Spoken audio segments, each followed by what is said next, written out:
Right, time now for Keller at Large. Yeah, here's Jon Keller.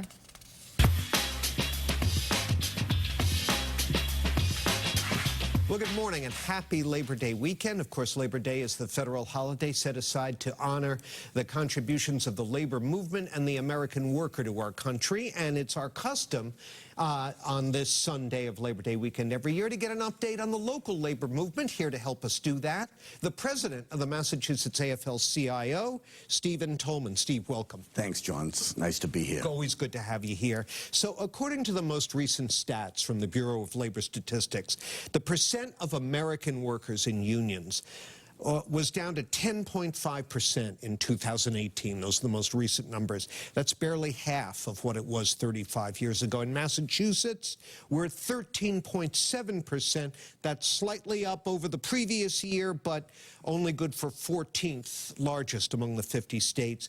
You've got the political establishment mostly on your side in this state. Not always, but mostly. It's a pretty progressive state. Why the continued struggle to expand your membership? Well, it's labor law reform, John. It's labor law reform. If you look at some of the organizing drives all around the country, the corporate lawyers control it. They have all the laws on their side, and they'll delay you, they'll delay elections, they can tie us up.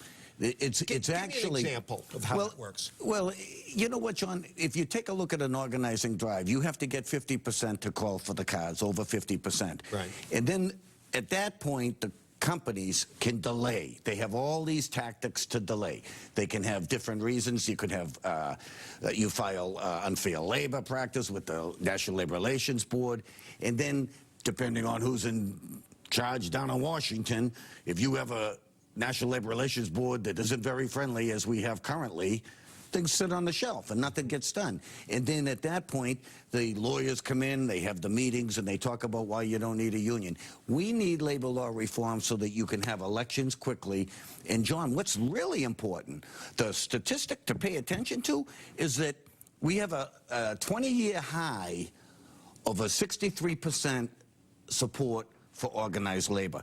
People, working people in particular. Public, general public public, the people are understanding, especially when you look at the wage inequality, the disparity between the haves and the have-nots.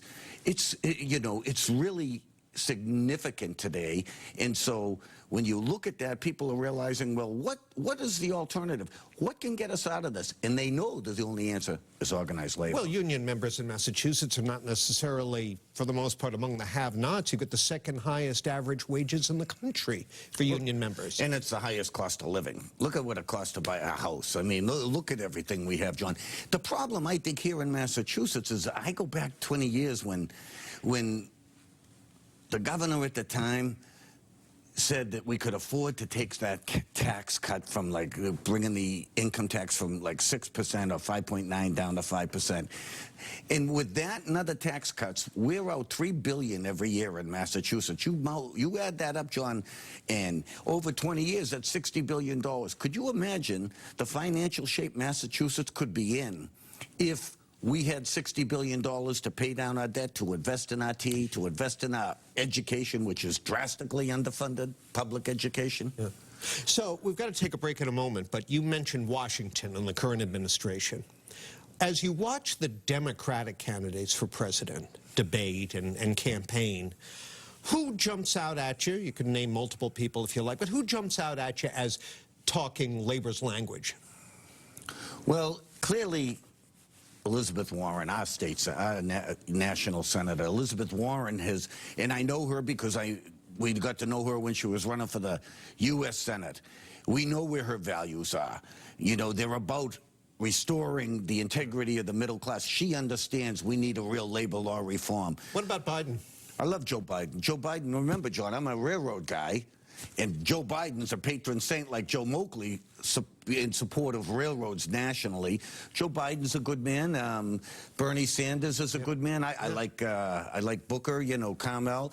Right. There's a lot of, I think I think that the Democratic Party is going to come together and take back this country. Well, real briefly, because we have to take that break, Joe Biden's campaign argues this is all about who can beat Trump, all about electability. His wife came out and said the other day, you may have your candidate you think is better than Joe, but you got to go with Joe because he's best situated to beat him. Do you buy that? I think that's a loyal wife. I think that's a loyal wife, and I respect that. But you know what? I like Joe Biden, too, but we're going to see how it plays out. We got about 15, 16 months, you know, before really we shake this thing. You had to remind me. All right, let's take that break, and we'll continue our conversation about labor, where it stands in Massachusetts and nationally, with the president of the Mass AFL-CIO in a moment.